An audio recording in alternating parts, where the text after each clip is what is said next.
bahwa kami berharap kepada Tuhan untuk menunjukkan bahwa kami membutuhkan Tuhan dalam kehidupan kami. Maka untuk itulah kami mohonkan berbelas kasihlah Engkau dalam hidup kami, Tuhan. Biarlah nama-Mu tetap yang kami tinggikan, biar nama-Mu tetap yang kami agungkan dalam kehidupan kami. Untuk itu sebentar kami kembali akan merenungkan sebagian firman. Berfirmanlah Tuhan bagi kami. Kami telah siap sedia dan membuka hati untuk Tuhan. Terima kasih Bapa, terima kasih Roh Kudus. Biarlah nama-Mu yang kami permuliakan di dalam doa selamat kami saat malam ini. Berpujilah Tuhan sampai selama-lamanya. Haleluya. Amin. Baik puji Tuhan.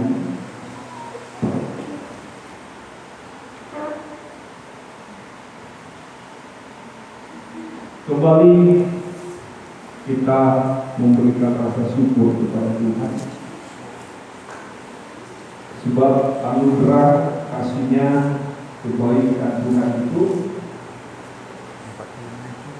menjadi satu acuan dalam hidup saya dan saudara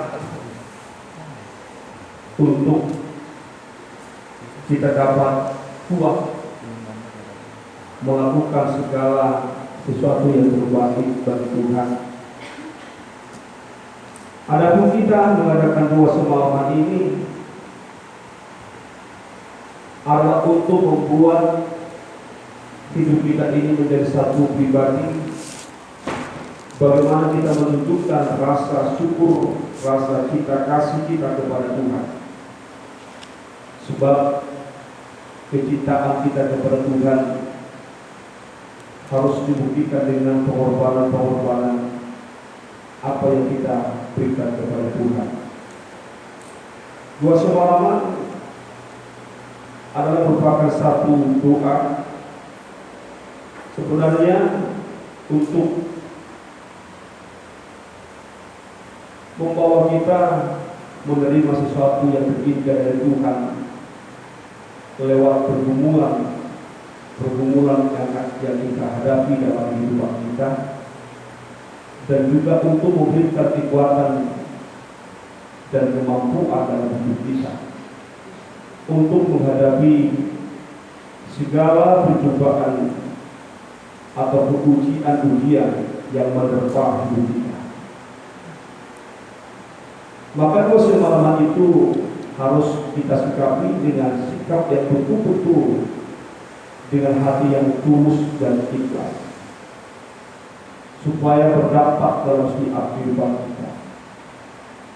Saudara yang dikasihi Tuhan, kita tidak boleh menjadikan sesuatu pekerjaan untuk Tuhan menjadi satu kebiasaan, tetapi kita harus memahami apapun yang kita lakukan untuk Tuhan, semua untuk kemuliaan Tuhan, dan kita akan melakukan dengan hati kita yang tulus dan ikhlas, tidak dengan unsur paksa, apalagi dengan kebiasaan. Maka untuk itulah pada kesempatan malam hari yang penuh kebahagiaan, penuh sukacita dalam Kristus Tuhan kita ini, kita mau berdoa kepada Tuhan. Walaupun kita tidak menuliskan di sebuah kertas apa yang menjadi beban pergumulan kita, tetapi Tuhan tahu apa yang menjadi isi hati kita, apa yang menjadi pergumulan kita.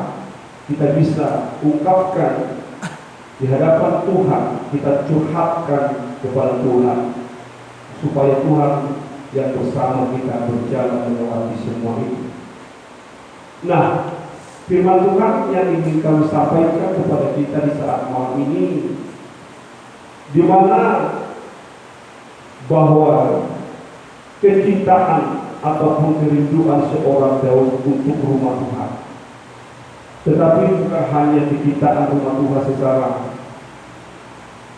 baik Allah secara jasmani, tetapi ini menggambarkan bagaimana hidup yang mendudukan Allah itu dalam kehidupannya. Dia menggambarkan perjalanan hidupnya, bagaimana ia mencintai rumah Tuhan, pelataran Tuhan yang penuh dengan tantangan, Saya mengatakan ini sangat enak, perlu tantangan. Sebab tidak ada yang enak untuk Tuhan. Tidak ada. Kita perlu harus memahami tidak ada enaknya untuk Tuhan. Supaya kita dapat berhenti berpikir ikut Tuhan itu adalah enak. Alkitab sudah mengajarkan ikut Tuhan harus ada salib, harus ada memang pergumulan tantangan hidup yang akan kita lewati dalam setiap kehidupan kita. Nanti akan kita lihat ini dalam perjalanan kehidupan orang-orang yang cinta akan rumah Tuhan. Menjadi satu pelajaran penting bagi saya dan saudara, apa yang mereka jalani dan apa yang mereka alami dalam hidup mereka, itulah yang sesungguhnya yang akan menjadi pengalaman dalam hidup kita. Itu akan menjadi pengalaman dalam hidup saya dan saudara. Maka di dalam Mazmur pasal yang 84, saudara yang dikasih Tuhan, saya dapat melihat sangat begitu luar biasa nyanyian di alam dari pemazmur ini, walaupun sebenarnya di sini kita melihat bagaimana pemazmur menyanyikan satu nyanyian ini menjadi satu lagu atau pujian yang akan menjadi motivasi dorongan dalam hati saya dan saudara. Kita baca di sini pertama dikatakan untuk pemimpin biduan menurut lagu Gigit Mazmur bagi Tuhan. Betapa disenangi tempat kediaman-Mu ya Tuhan semesta alam. Betapa disenangi tempat kediaman-Mu ya Tuhan semesta alam. Bicara tentang kediaman Tuhan, tempat tahta kemuliaan Tuhan. Dikatakan ya Tuhan semesta alam, jiwaku hancur karena merindukan pelataran-pelataran Tuhan. Hatiku dan dagingku bersorak-sorai kepada Allah yang hidup. Di sini kita melihat bagaimana seorang penulis Mazmur ini mengungkapkan rasa kerinduan atau rasa cinta yang begitu dalam akan tempat kediaman Tuhan atau pelataran-pelataran Tuhan. Dan ini tidak hanya menjadi satu ungkapan semata, sehingga menjadi teori semata dalam pernyataan Mazmur ini, tetapi harus dia ungkapkan bagaimana kecintaan akan rumah Tuhan, kecintaan akan pelataran Tuhan. Jika Mazmur ini tadi berkata, jiwaku sampai hancur. Kalau kita pun ada saat malam hari ini, kita juga harus bisa melihat atau mengoreksi kehidupan kita. Apa yang mendasari hidup kita ada di tempat ini? Adakah kita karena merindukan Tuhan dalam diri kita? Adakah kita memiliki jiwa yang hancur untuk datang kepada Tuhan, menghampiri Dia di takhta kemuliaan Allah, pelataran Tuhan atau bangkitnya Tuhan?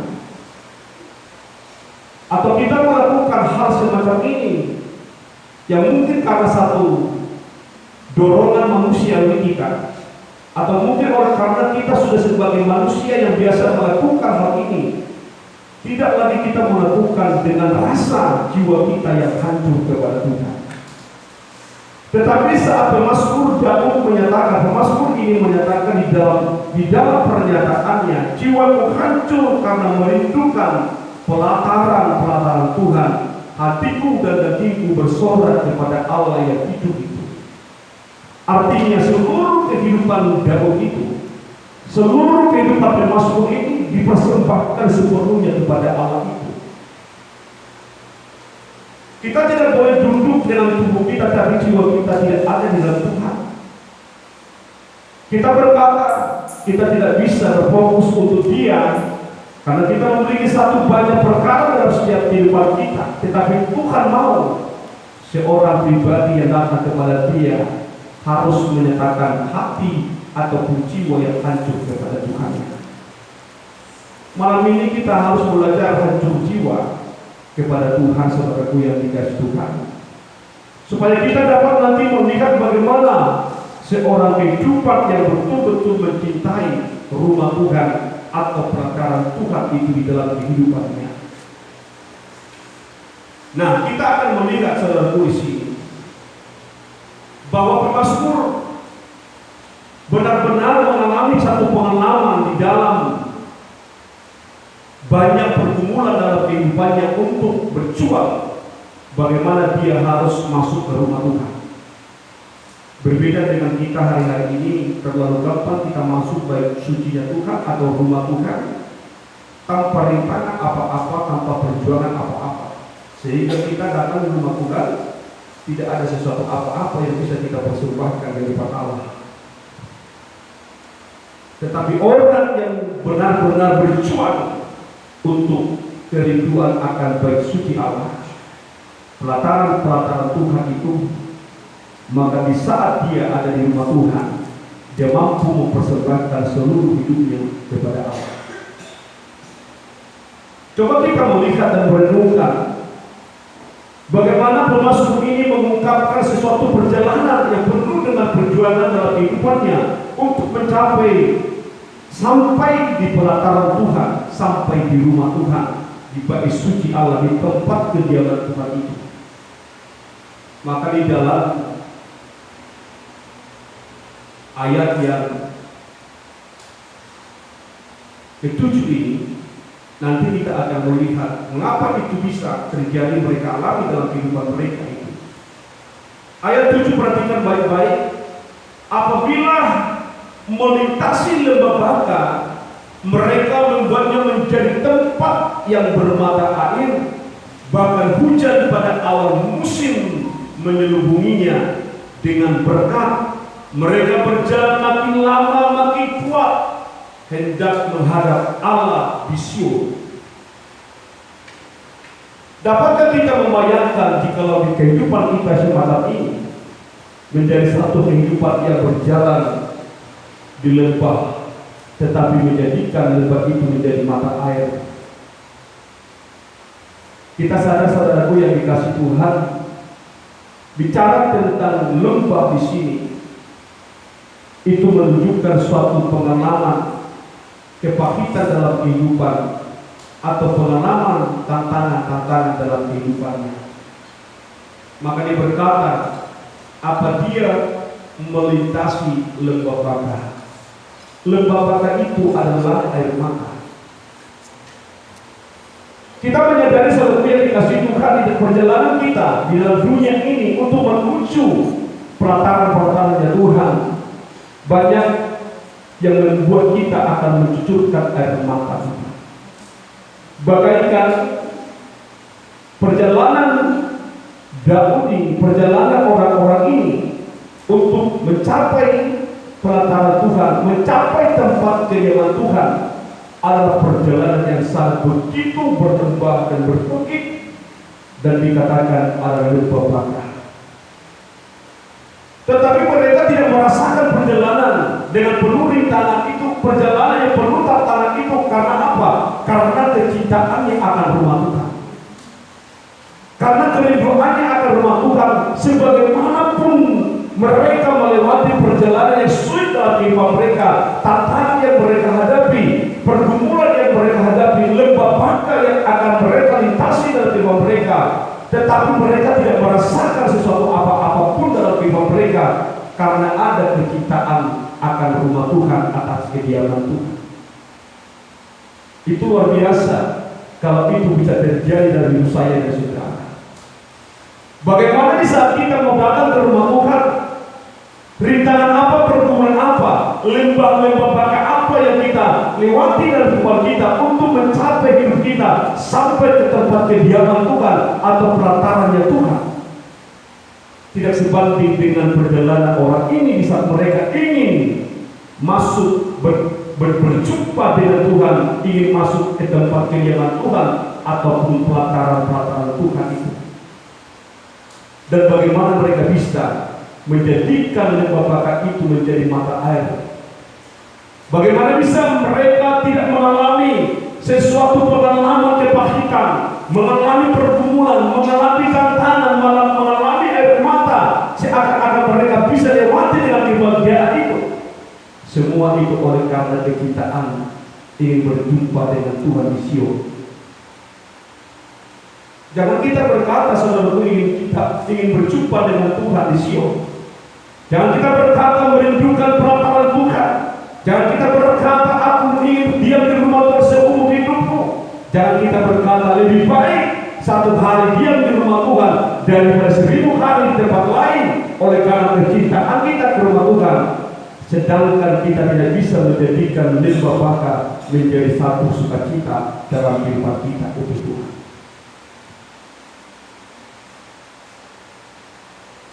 Kita banyak pergumulan dalam kehidupan dan sering problema itu akan membuat kita tidak bisa datang ke pelataran Tuhan.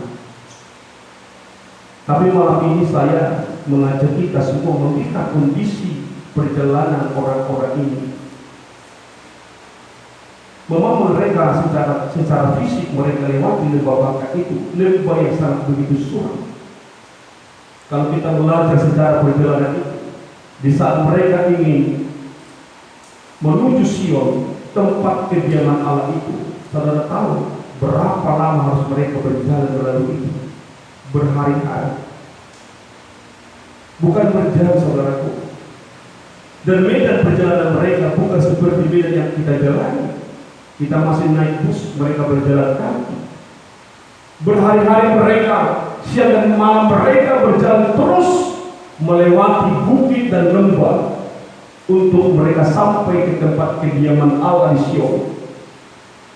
Tetapi yang menjadi satu berkat bagi saya dan saudara, di saat mereka menyatakan kami yang berjalan melintasi lembah bakar itu, tetapi kami bisa membuat lembah bakar itu menjadi satu berkat yang bermata air. Seakan-akan mereka tidak merasakan sesuatu kelelahan. Mereka tidak merasakan sesuatu kesulitan dalam kehidupan mereka dalam sepanjang perjalanan mereka menuju bait suci Allah, menuju Sion, menuju pelataran Tuhan, menuju tempat kediaman Tuhan itu. Itulah orang yang mencintai Tuhan dalam kehidupannya. Jangan kita mengatakan cinta Tuhan, tapi kita tidak mau melewati rintangan untuk datang kepada Tuhan.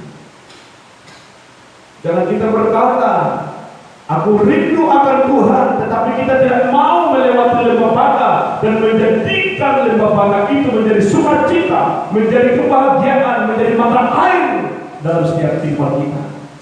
Tetapi orang yang mencintai Tuhan, di tengah-tengah lembah bakar, di tengah-tengah percobaan, di tengah-tengah rintangan, disitulah mereka semangat dan kuat untuk berjumpa dengan Tuhannya. Amin. Amin. Mari kita belajar ini, saudara, supaya nanti kita melihat satu berkat Allah dalam hidup kita. Sebab dikatakan di sini, semakin lama mereka berjalan, mereka semakin kuat. Kalau kita berpikir secara logis, semakin orang semakin lama berjalan akan semakin lemah, semakin tidak akan ada daya. Dan itulah pengalaman saya dan pengalaman kita. Semakin lama kita mengikut Tuhan, semakin banyak kita, semakin lama kita berbakti beribadah pada Tuhan. Bukan kita semakin kuat, saudaraku, tetapi kita semakin lemah. Tapi kita kuat. Orang-orang yang rindu pelataran Tuhan, yang rindu rumah Tuhan kita.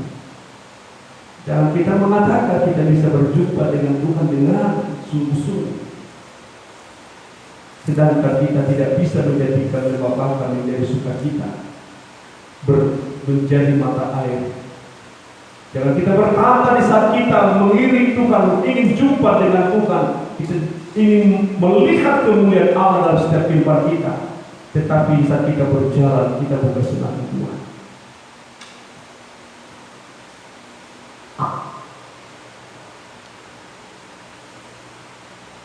Apabila mereka melintasi lembah bakar, mereka membuatnya menjadi tempat yang bermata air, bahkan hujan pada awal musim menyelubunginya dengan berkat. Mereka berjalan makin lama, tetapi mereka semakin kuat. Mereka berjalan semakin lama, bukan semakin kendor dalam iman. Mari kita direnungkan dalam hidup kita, saudaraku yang dikasihi Tuhan. Inilah kita Tuhan. Ini yang mencintai pelataran Tuhan.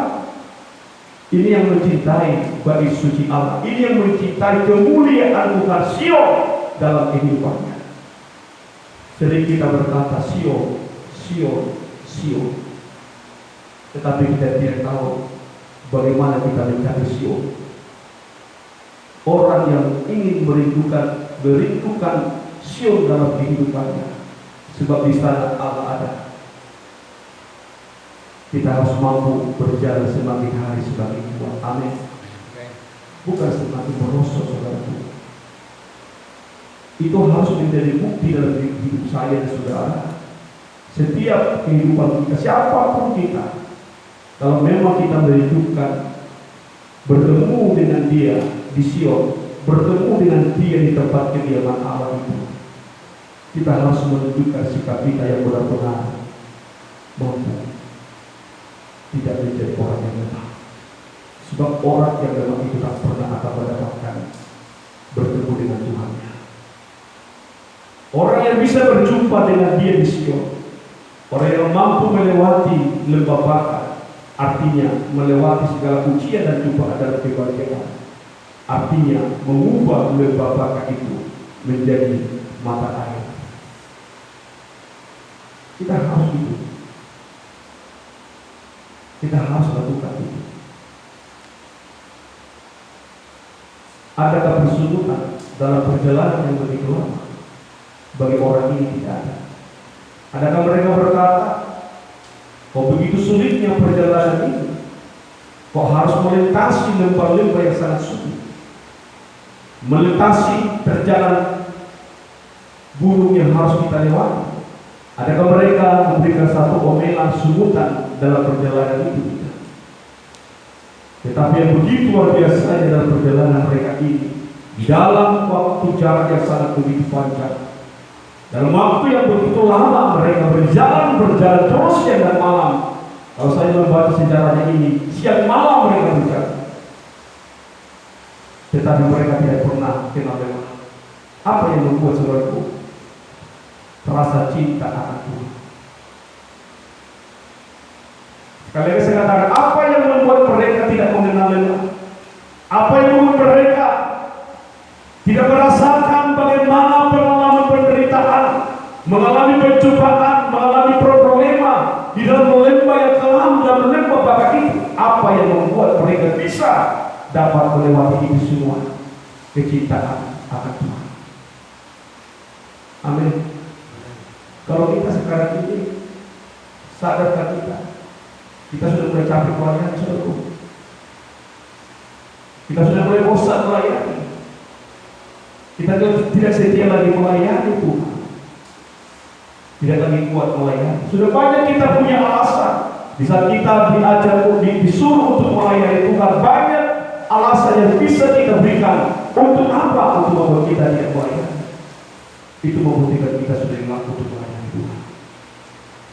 Tapi orang ini semakin hari semakin kuat, semakin hari semakin kuat. Sekali lagi saya katakan, mengapa itu bisa ada? Mengapa itu bisa terjadi dalam hidup mereka? Hanya satu kerinduan, mereka rindu cinta akan Tuhan. Maka saya mengatakan, orang yang cinta Tuhan tak pernah lelah melayani Tuhan. Orang yang cinta Tuhan tak pernah beralasan apapun sehingga mereka tidak kuat melayani Tuhan. Orang yang cinta akan pribadi Allah dalam kehidupan mereka tak pernah berbanding apapun juga, tetapi mereka menunjukkan bahwa mereka tetap kuat, semakin hari kuat untuk Tuhan.